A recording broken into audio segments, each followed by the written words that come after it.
حضرات، ہم جس دور میں ہیں اس دور میں ہماری بے شمار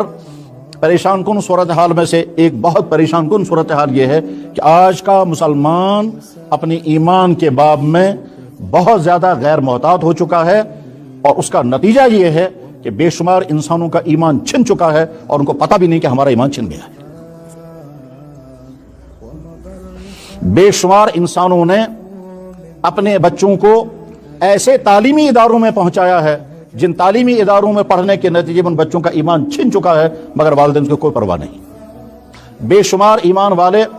وہ حرکتیں کرتے ہیں جن حرکتوں کی وجہ سے یقیناً ایمان ختم ہو جاتا ہے، مگر وہ نہ سوچنے کو تیار ہیں، نہ سمجھنے کو تیار ہیں، نہ ماننے کو تیار ہیں۔ سمجھتے ہیں اس مسلمان، ہم مسلمان ہیں، اب اسے کیا کہہ سکتے۔ بہرحال ارتداد ہمیشہ رہا ہے۔ جان بوجھ کر کے کوئی انسان اپنا اسلام چھوڑ کر کے کفر کی طرف چلا جائے، ایسا واقعہ آ سکتا ہے۔ یہ کب ہوگا؟ کہ جب اللہ تعالیٰ شانہ نے اس کے ذہن کو ایمان سے محروم کر دیا ہو۔ اب وہ چاہے کسی مفاد کی بنا پر، چاہے کسی غلط فہمی کی بنا پر،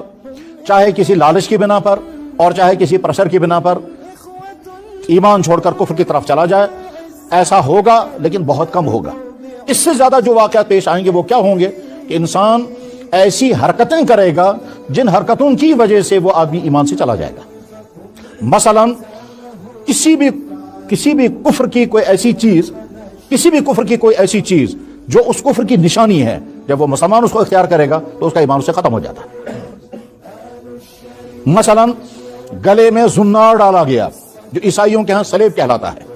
تو اگر کسی نے گلے میں سلیب ڈالنے کی وجہ سے آدمی ایمان خارج ہو جائے گا۔ اسی طرح سے پیشانی پر ٹیکا کیا تو آدمی ایمان سے خارج ہو جائے گا۔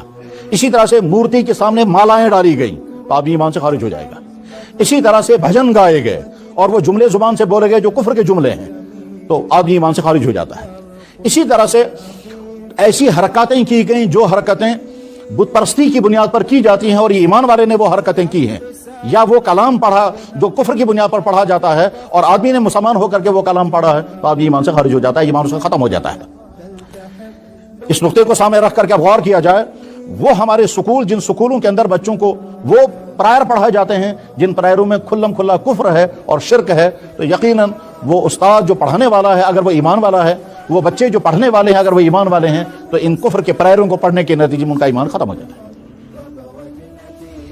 اسی طرح سے کفر کے لاحق ہونے کی ایک اور قسم جو ہے اس کا خطرہ بہت زیادہ رہتا ہے، وہ یہ اللہ کی ذات کے بارے میں، اللہ کے نبی علیہ السلام کی ذات اقدس کے بارے میں، قرآن کریم کے بارے میں، آخرت کے بارے میں، فرشتوں کے بارے میں، انبیاء علیہ الصلوۃ والسلام کے بارے میں زبان سے ایسے جملے بولے جائیں جو توہین آمیز ہوں، اور ان جملوں کے نتیجے میں آدمی ایمان سے خارج ہو جاتا ہے۔ مثلا اللہ کی ذات کے بارے میں ایسے کمنٹس، ایسے جملے بولے جائیں جو آدمی کے ایمان کے ختم کر دیتے ہیں۔ مثلا فرض کیجئے میں نہیں جانتا خدا کون ہوتا ہے، میں نے جس خدا کو آج تک دیکھا نہیں اس کو خدا کو ماننے کے لیے میں تیار نہیں ہوں۔ یا مثلا انسان کو کہتا ہے کبھی کہ صاحب تم تو نہ جانے کہاں غائب رہتے ہو، آج کل تو تم ایسے غائب ہو کہ خدا صاحب کو بھی تم مل نہیں سکتے۔ یا مثلا اللہ کی ذات کے بارے میں کسی نے کہا کہ اللہ تعالیٰ بھی بڑا ظالم ہے، یا خدا نہ خواستہ کسی زبان سے نکل گیا کہ اللہ تعالیٰ کو بھی نظر نہیں آتا، اس نے بھی رحم نہیں کیا۔ گھر میں حادثاتی موت ہو گئی اور اس کی بنا پر بہت غمزدہ ہیں، اس غمزدگی میں زبان سے نکل گئے جملے، اے اللہ آپ نے ہم پر یہ ظلم کیوں کیا، اے اللہ یہ بیچارہ معصوم تھا اس کو کیوں آپ نے مار دیا، کیا اس نے کیوں؟ اس طرح کے جملے جو اللہ کی ذات کے بارے میں ہیں، اس کے لیے فارمولا بنا ہوا ہے۔ اللہ کی ذات کے بارے میں وہ جملے بولنا جو اللہ کی شان کے لائق نہیں ہیں وہ کفر ہے۔ کہ فقہ کی کتابوں میں تمام مسائل ہوتے ہیں، ان فقہ کی کتابوں میں جہاں تمام مسائل ہوتے ہیں وہاں ایک بڑا چپٹر ہوتا ہے الفاظ کفر کا۔ کون سی چیزیں ایسی ہیں جن کی بنا پر آدمی کا ایمان چھن جائے گا اور آدمی کو پتہ بھی نہیں چلے گا اور آدمی کافر ہو جائے گا۔ اس میں وہ حرکتیں بھی شامل ہوتی ہیں جن حرکتوں کی بنا پر آدمی ایمان سے نکل جاتا ہے، وہ الفاظ بھی وہاں لکھے ہوئے ہوتے ہیں جن الفاظ کی بنا پر آدمی کا ایمان ختم ہو چکا ہوتا ہے۔ اب اگر خدا نہ خواستہ کسی انسان سے ایسی کوئی حرکت ہوئی ہے جس کے نتیجے میں اس کا ایمان ختم ہو گیا ہو، یا ایسا جملہ اس نے زبان سے بولا ہے جس کے نتیجے میں اس کا ایمان ختم ہو گیا ہو، تو وہاں آگے اس کا حکم بھی لکھا ہوا ہوتا ہے کہ اس کے لیے حکم یہ ہے کہ نئے سرے سے کلمہ پڑھے، اس کے لیے حکم یہ ہے کہ نئے سرے سے اس کا نکاح پڑھا جائے، اور اگر شوہر تیار نہ ہو تو بیوی کو حکم آ جاتا ہے کہ اس سے دور ہو جاؤ، اور اگر بیوی سے اس طرح کی کوئی غلطی ہوئی ہوگی تو شوہر سے کہا جاتا ہے کہ بیوی کو الگ کر دو۔ ابھی میں نے حدیث سنائی تھی، اللہ کے نبی علیہ السلام نے فرمایا کہ صبح کو ایک آدمی مومن ہوگا، شام کو کافر ہوگا۔ مجھے یاد ہے ایک دفعہ رات کے تقریباً 11 بجے کسی صاحب نے مجھے فون پر مسئلہ پوچھا، کہتا ہے جی میری بیوی ویسے تو بہت اچھی ہے، نماز گزار ہے، اور ابھی عشاء کی نماز بھی پڑھی ہے، ابھی عشاء کی نماز بھی اس نے پڑھی ہے۔ میں نے کہا ٹھیک ہے۔ کہنے لگا پھر معمولی بات پر جھگڑا ہو گیا اور اس نے یہ لفظ بول دیا، اس نے ایک ایسا لفظ بولا تھا جس کی وجہ سے اس کا ایمان بھی ختم ہو گیا اور اس کی وجہ سے ان کا نکاح بھی ختم ہو گیا۔ میں نے ان سے کہا فی الحال تم ایک کام کرو، بیوی کو کمرے سے باہر نکال دو